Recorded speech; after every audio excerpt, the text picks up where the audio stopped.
अल्हम्दुलिल्लाह आज जो मीटिंग हुई ये बहुत ही सक्सेसफुल रही और इसका जो मेन मकसद था वो था कि एक प्लेटफार्म क्रिएट किया जाए। जो हमारी परेशानियां हैं, हमने देखा कि पॉलिटिकल पार्टीज़ ने हमें इग्नोर किया। हमें बहुत सारे प्लेटफार्म पे इंक्लूजन जो होना चाहिए, हमें लगता है सरकार में जितने भी मिनिस्टर्स होते हैं, जो भी स्टेक होल्डर्स होते हैं, उनको लगता है कि हमने सोशल वेलफेयर डिपार्टमेंट बनाया है, बस अगर कोई बीमार होगा डिसेबल तो वो सोशल वेलफेयर डिपार्टमेंट जाएगा। सोशल वेलफेयर डिपार्टमेंट ना तो डॉक्टर है, ना तो हमारे लिए रैंप बना सकते हैं, ना तो हमें वो हमारी प्रॉपर्टी हमारे नाम कर सकते हैं, बल्कि हमें हर डिपार्टमेंट में जाना पड़ता है। तो हमें एक कम्युनिकेशन गैप थी।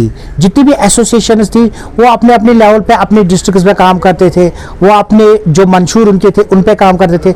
जो पर्सनल डिसेबिलिटी के बेसिक मसाइल है उन पे ध्यान कम दिया जाता था।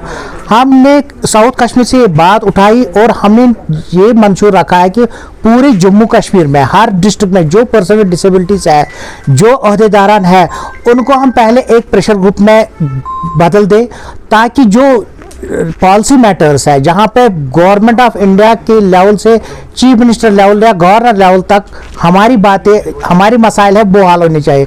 जो छोटी छोटी चीज़ें हैं जो डिस्ट्रिक्ट लेवल पे हल हो सकती है, उनके लिए एसोसिएशन अपना काम खुद ही करेंगे। लेकिन जो पॉलिसी मैटर्स है जहां पे एजुकेशन में कुछ बदलना है और ये बाज़ाब्ता कैबिनेट मीटिंग में होगा, तो सेक्रेटरी लेवल पे होगा, तो हमें इसके लिए जो प्रेशर ग्रुप बनाया है ये तश्कील दिया है ताकि अहम मसाइल पे हम गौर फरमाएं।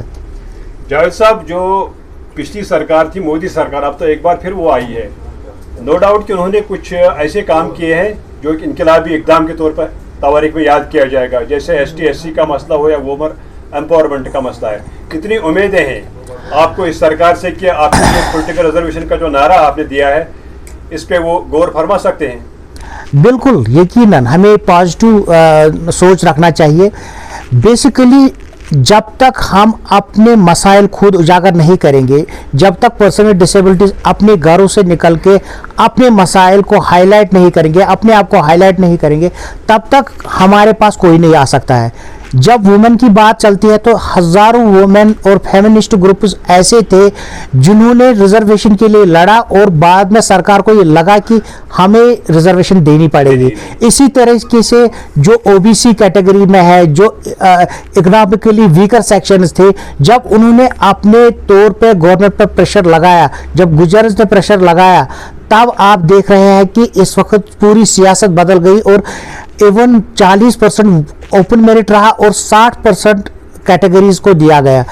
हम अपने मसाइल को खुद ना उजागर करते हैं, ना हम आगे आते हैं। हम क्या करते हैं, हम सिर्फ वेट करते हैं शायद वो बंदा हमारी बात करेगा, शायद वो पॉलिटिकल पार्टी हमारी बात करेगी।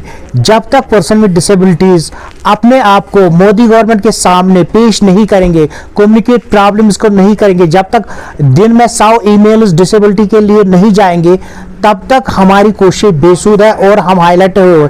लेकिन जो जो इश्यूज हम सही तौर से उनके साथ उठाएंगे, मुझे यकीन है प्राइम मिनिस्टर साहब उन इश्यूज पे जरूर बात करेंगे और उनको रिजॉल्व करने में वो देर नहीं करेंगे। जावेद साहब, जो PWD एक्ट 2016 है, अगर उसकी इम्प्लीमेंटेशन होती है तो क्या आपके तमाम मसाइल का हल हो सकता है? बिल्कुल। एक लाहेअमल देखा जाता है कि जब कोई पिछड़ा सेक्शन होता है, अंडर प्रिविलेज सेक्शन होता है, तो उनके लिए एक ही चीज़ होता है जो उनको दिफा करता है, वो है कानून।